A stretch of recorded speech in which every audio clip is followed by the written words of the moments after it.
For some kind of order or whatever.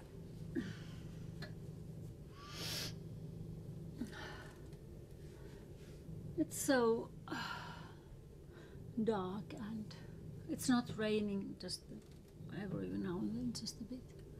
The air is damp and it's quite nice.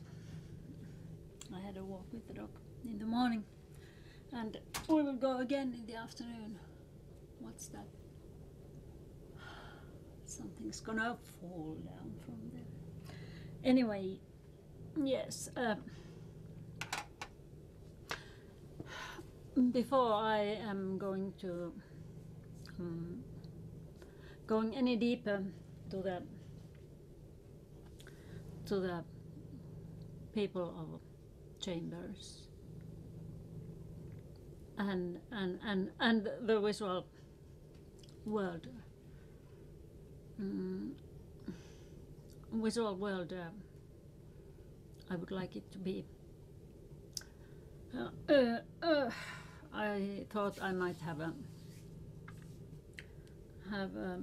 something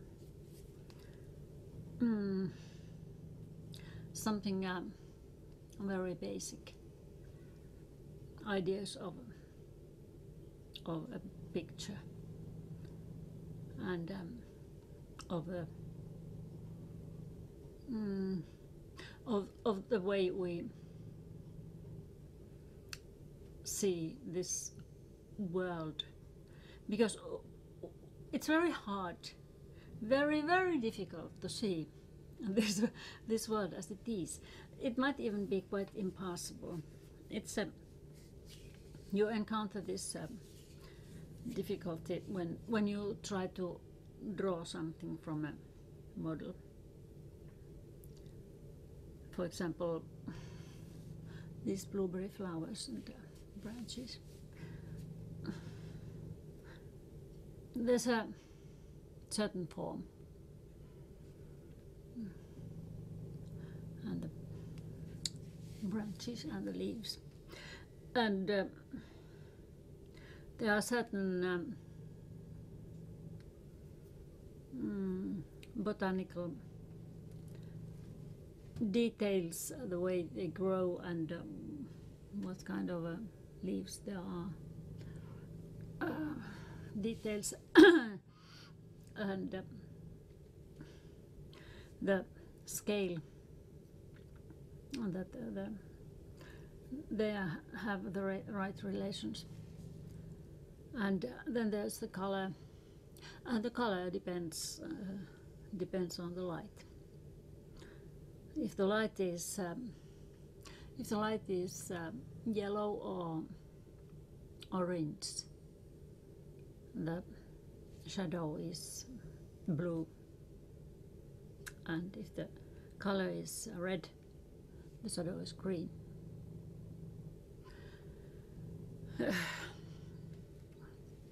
And if you have a orange lamp, you can easily test it, and it is like that, yes.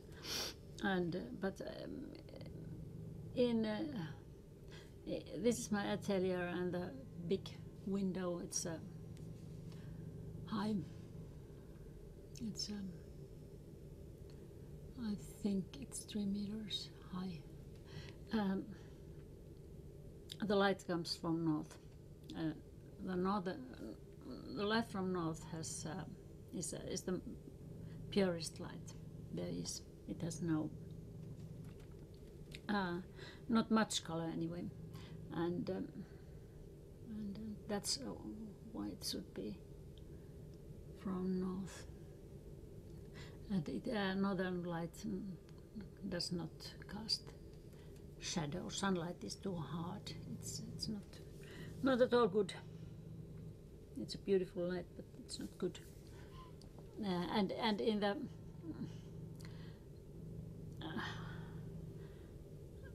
light coming from north there's this this thing that you can see the colors on your palette as they are. It's as pure as it can be, a natural light. And so if we would have a yellow light, this would be not like this, but something, it would give a different hue to the color. And so then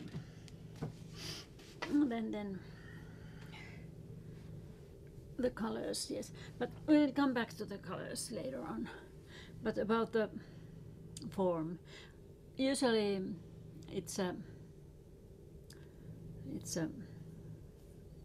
manner is that you copy the natural forms when you learn to draw. First you copy the natural forms, or something like and there are different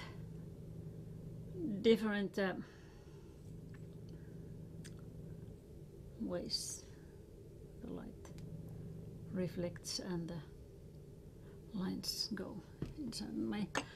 And when you draw something like that, you have to draw only the thing you see. You don't, your hand has to obey your observations. It's oh God, coordination, very strict and delicate coordination of your eye and your brain and your movement. And when you learn to coordinate it, when you learn the natural forms and how they are copied, kind of copied, you can start to twist them and make them the way you want them to look like or be. And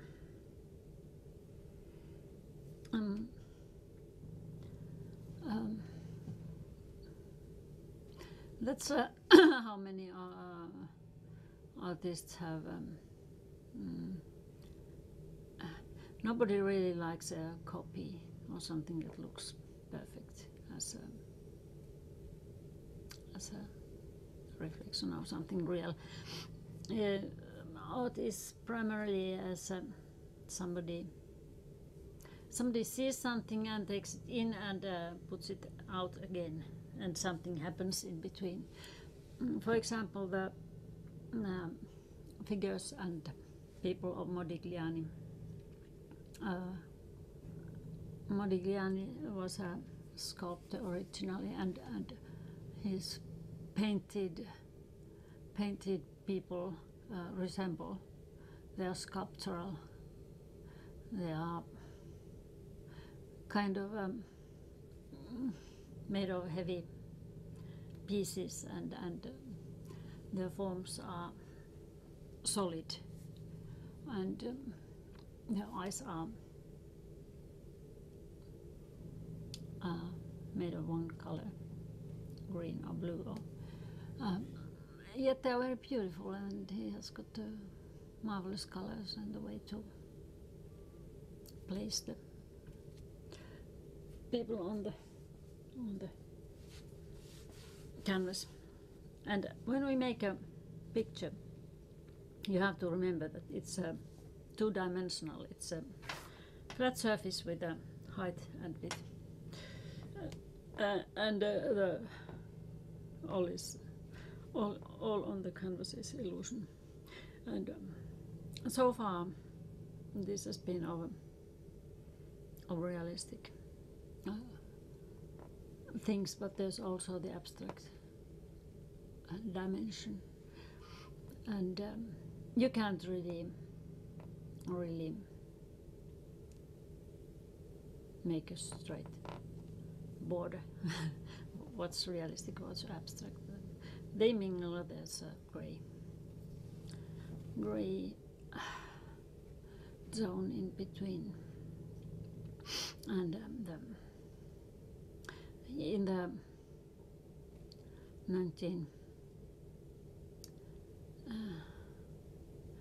1900s there were two great painters, Picasso and Matisse, so that Matisse was a painter of color. He was very peaceful and not like Picasso, who was very temperamental, and it's said that Picasso reminded a 3-year-old in his way to play with art, painting.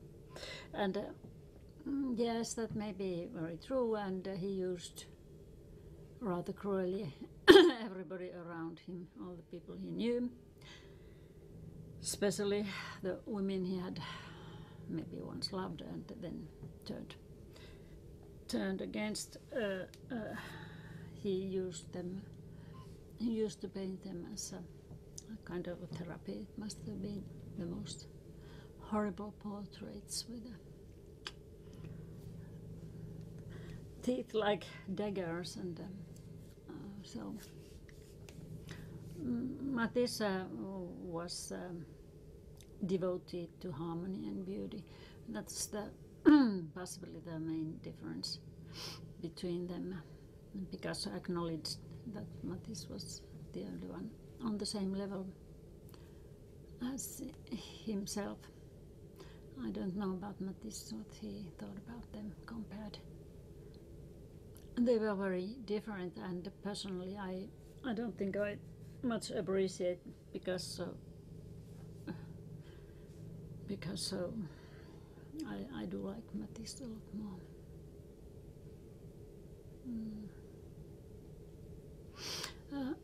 Then about the color, there are also in the last century when the abstract art developed, emerged some lovers of pure color, like Yves Klein and his, especially his blue, and then there's somebody that I like very much.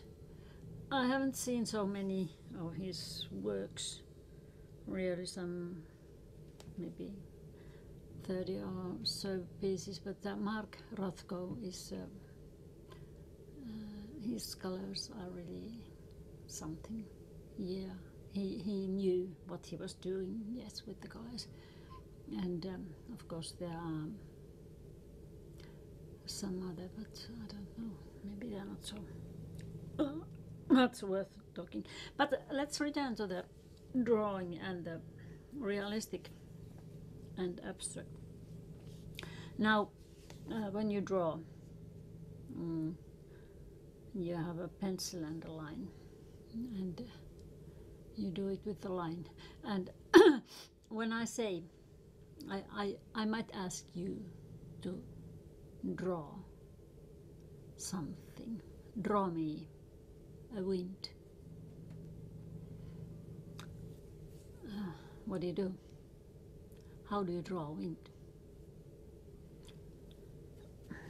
Wind is the movement of the air.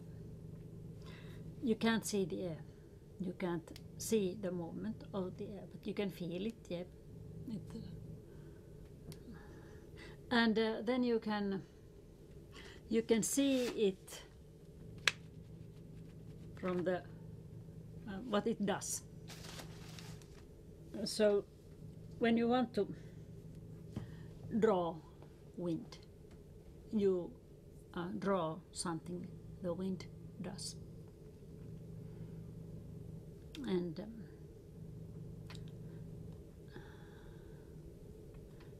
there are numerous possibilities from which to choose. Really, I wouldn't start to make a list of them here. And well, okay, you did draw the wind, or you got an idea how to draw the wind. And then I will ask you, would you please draw me a feeling? And about that, how do you draw a feeling? You can't see a feeling, or you can, like the wind, the feeling has no form, but it has expressions in people and animals maybe, and such. So instead of drawing the feeling, you draw what it looks like when somebody feels something, what that somebody does, or how does he or she look, feeling like that. And again, there are numerous possibilities in this field.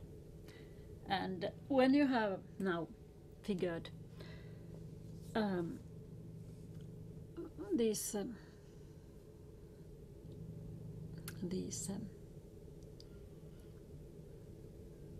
riddles, kind of riddles, you can pretty easily draw me 10 different winds or 10 different feelings, and then when we have the different feelings, for example, then we can come to the way cinema uses pictures, visuals. There's one feeling, and then there's another feeling, and something happens in between. It's a continuum from one feeling to the other, and somehow you visualize that. The usual way is to have an actor, and the actor lets his or her face and body express the feeling by acting in a certain way, or maybe some lighter expressions, ways to express. And then you can either contrast or enhance the feeling by the colors and the atmosphere of the place, visuals, whatever, in these pictures. And the possibilities to combine these things is limitless. There are mathematically just unbelievable amount of different combinations and possibilities.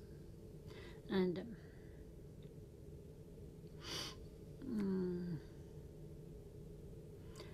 so it's also more, you can add more of these things in your visuals. Maybe one person feeling this, the other person feeling this, and they both change, or the other changes and the other stays, or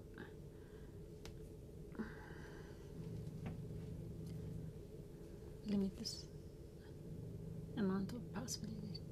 And also the scale of the picture, whether you show close up or on larger scale, and it depends. But the That's then details. I'm just talking about general ideas of picturing something, making something you can't see, visual.